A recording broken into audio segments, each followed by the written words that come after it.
Hi, this is Dima Brook from XP.NETWORK. Our today's topic is multi-layer security, or dungeons in the fog of war. The reason why we chose this topic is numerous blockchain hacks that happened since the beginning of the blockchain era. According to tThathan, the total value hack since the beginning is 6,460,000,000. Among them, $2,530,000,000, which constitutes 39% of the total hacks, happened through hacking of bridges. We're grateful to tThathan for this information and for a collection, the history of hacks and links to different postmortems. Another thing that you see on the slide is the graph that shows the intensity and the volumes of hacks. And as you can see, since the beginning, the volume has only increased in the recent years. As you can see, numerous attacks started happening in 2021. They reached their peak in 2022, and we are just in the beginning of 2023. This is why we don't see so many. However, you see that they're pretty frequent. Since XP.NETWORK is a token bridge, though it's not a fungible but non-fungible token bridge, we will start a series of videos explaining different types of attacks and how we are protecting our bridge from those. Well, let's begin with the largest latest bridge hacks that are known to the world. Well, I'm saying known because sometimes an attack may happen and people may not even know that it's going on. Here are the attacks that were noticed by the community and partially documented. So the latest attack happened on April 2nd, 2023. The involved chain was Binance, and the name of the bridge was Allbridge. A total of $570,000 was stolen through this attack, and as far as I know, nothing has been returned so far. Before that, the attack happened in November 2022. It involved two blockchains, Ethereum and Solana. It happened in FTX token bridge, and 450 million were stolen by the hackers during this attack. Before that, an attack happened on October 6, 2022, which is almost a month away. It involved Binance. It was the Binance Bridge, and an incredible amount of $570 million was stolen. It was probably the biggest bridge attack in the known history. Another attack happened on October 2nd, 2022, only 4 days before the previous attack. It involved again Ethereum and Binance. The name of the bridge was Transit Swap.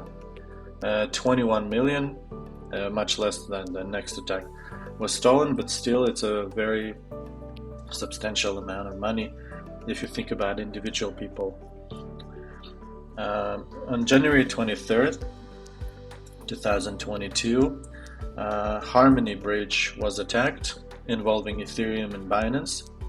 $100 million were stolen, and it really devastated the ecosystem, which we're still observing right now.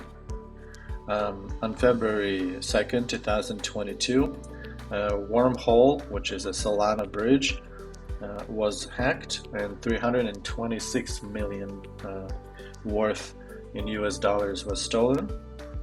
And previously to that, in November 7, almost half a year away, in 2021, the Chain Swap bridge, which connected Ethereum and Binance at the time of the hack, with 4.4 million stolen, which, as we can see, is almost insignificant in comparison to the bigger attacks that happened later on. So, since the community is very worried that something can happen with the bridge, we decided to tell the community more how we are protecting our bridge and that we are aware of those attacks, that we study them with the help of the cybersecurity companies and the postmortems of the companies themselves. We analyze how the hackers managed to steal those assets and how we can protect our bridge from the same. In brief, we can, like a bird flight view of the bridge is this. As you can see, the red dotted area shows the bridge itself, and outside the bridge there is the smart contract of the NFTs from which you start bridging. The rest already involves the bridge. So the flow is the following. If you can see my cursor, so there is a user with a cryptographic key, signs a message in the UI of the bridge. Alternatively, the user can directly interact from code with the API library of the bridge, but still the user will have to sign this message with a cryptographic key. Then the API talks to the fee oracles to retrieve the information how much the tokens cost on the chain of departure and the chain of destination.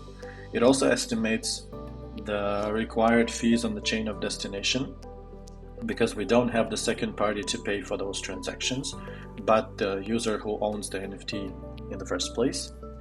The oracles retrieve this information from multiple APIs, including CoinMarketCap and Binance, and signs this again with a cryptographic key to make sure that this is a valid data that the smart contract can trust. Now, both messages, the message signed by the user and the message signed by the oracles, are grouped together by the API and sent to the smart contract. Smart contract is capable of validating those signatures, both the signature of the user and the signature of the oracles. So if the signatures don't match, nothing will happen. If the signatures do match, then the contract proceeds, and what it does, it calls the NFT contract and locks this NFT in its vault. Next step is it emits an event, and this event is propagated through the through the chain validators to the bridge validators. So as you can see, the contract is not aware of the bridge validators. It doesn't know where they are, who they are, it doesn't know.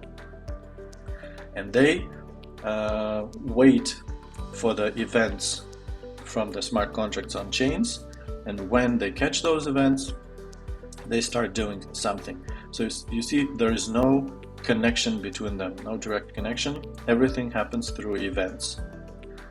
Once they catch an event, so this symbol actually says that this is the time when they catch an event, they unpack it, they read it, they understand it, and they sign it with a frost. So I put this symbol to indicate frost signature.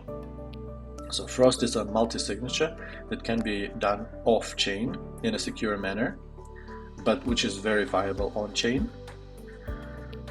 So the oracle validators sign the message with this frost signature and then submit this transaction to the target smart contract of the bridge.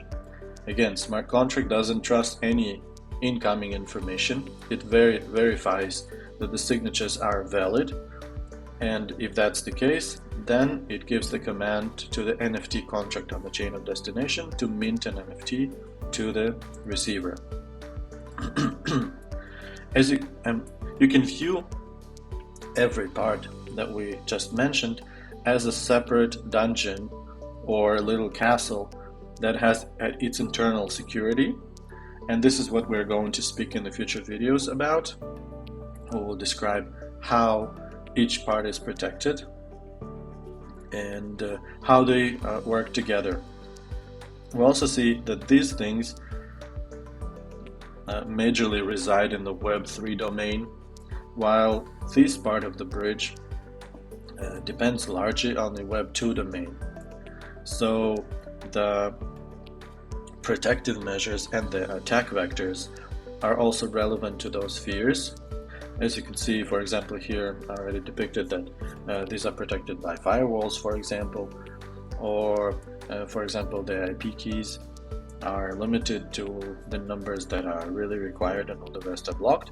And we will speak about it deeper in the next videos. Right now, just as an example, what we're going to talk about very, very briefly, I'm gonna guide you through what happens in the NFT contracts and why it's a separate dungeon. So for example, every contract that is written well and audited, just like ours, the first thing that the auditors and the developers look at is access control. So the most sensitive functions here are transfer and approve.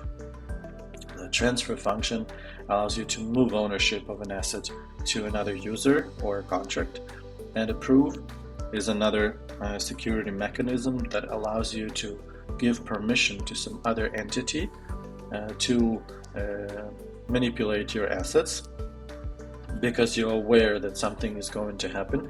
Usually they go in this order: first you approve it and then you transfer, and this is exactly how it works in Allbridge. So these are very sensitive transactions, and the NFT contract knows how to check that it is the owner of the asset that calls both transactions, not somebody else. If not the owner, the transfer can also be called by an approved entity, which is called the operator for the NFT contracts. For fungible token contracts, it's called the spender. So it knows to check whether it's an owner or an approved operator. And then one of the two, called safe transfer or safe transfer from functions in the contract, where their role in the contract in respect to this asset is verified by the NFT contract. The contract also makes sure that no duplicate tokens are created.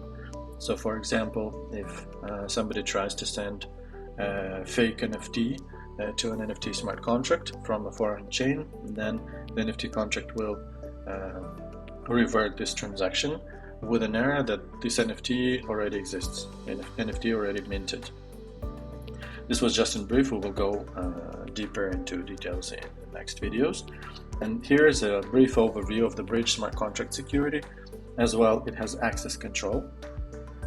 So most of the functions in the contract require frost, Byzantine fault tolerance signature of the bridge validators, except such functions as transfer unique and transfer batch. These are called by the NFT owners. So their NFT ownership is verified by the contract, and only then something happens. This was, in brief, what we're going to speak about in the next videos. Thank you for watching. Don't forget to subscribe not to miss our future videos, especially in such an important series as Bridge Security. And see you next week. Bye!